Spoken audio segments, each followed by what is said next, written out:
Hi everybody, I have an art supply haul to share with you today. All of the stuff here is from Dick Blick online, and if you check the description box below you'll find links to all of the products. First thing I want to show you are these Tim Holtz Distress Spray stains, and while this product is new to me, we have been using distress stains in our homeschool a lot. So these are the reinkers. They're very concentrated. I like using them as watercolors. And there's also the ink pads, which are really great because you can use them dry, and I'll show you really quickly how you can use them. Of course, you can use them for stamping, but we also like to use them as our watercolors, and this is what it looks like when you use them dry, or you can also use them wet by using a non-porous surface, and you just like squish it upside down like this. And you can check the description box below for some of the different videos that I have in which we use our distress inks like this, because we've used them pretty much in every unit. So this is, then you can just add some water if you need to, and you can use them as watercolors. So this is a lot of fun to use because you get a really lovely wide range of colors, and what's really neat is that they're watercolors, and so they react with salt or they just react with water, and they blend really well. I really like this product a lot. So we thought we'd try out the sprays. Let me protect my surface and I'll show you how they work. Now we can use these ones. This one is not metallic, it's just this beautiful turquoise color, but I also did get a couple of metallics. One is in silver, and the other one is in bronze. And then I got a couple of colors that I thought that would coordinate well with some of the projects that we do. We use a lot of earth tones, a lot of greens and blues, and then I got some reds and a black as well. So let's check it out and see how it looks.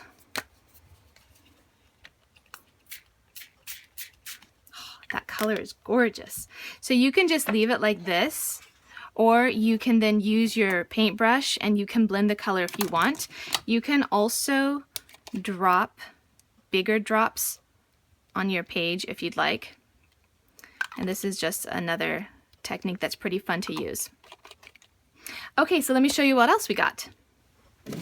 So before I show you what else we got, I want to show you some of the projects that we did using the distress inks. This was a project that we did last year, and we used those different watercolors in the form of the reinkers, and we just put a little drop of reinker onto a non-porous surface and mixed it with water, and then we were able to watercolor all of the different planets for this astronomy unit that we did.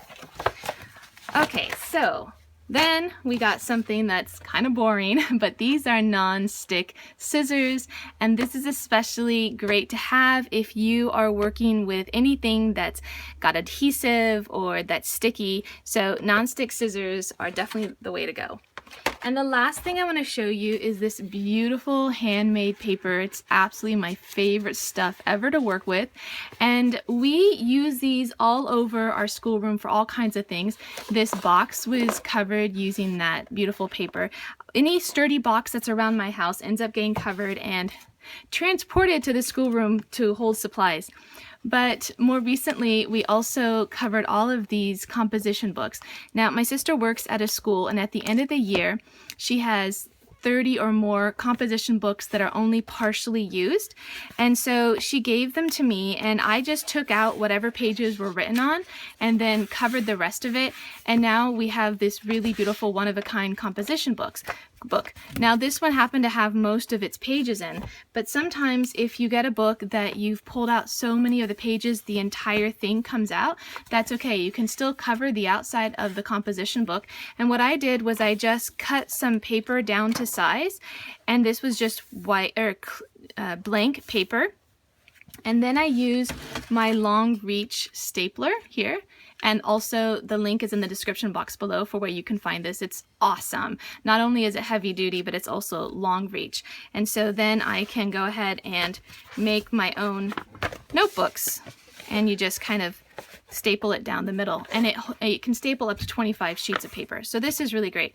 And then this one's for my daughter, so when she's done using it and she's filled up all the pages, I can just pull this out and then staple in a new stack of pages. So these are totally ready to use. We've been using them already this year for our units. Some of them have the blank pages because I made them, and some of them still had enough pages from the composition book. I still had to remove some of them, but overall there was enough for us to be able to use them again. So this is a really great upcycling project, and even for the composition books that I get that are hand-me-down that I don't cover, we still just use them for scratch paper.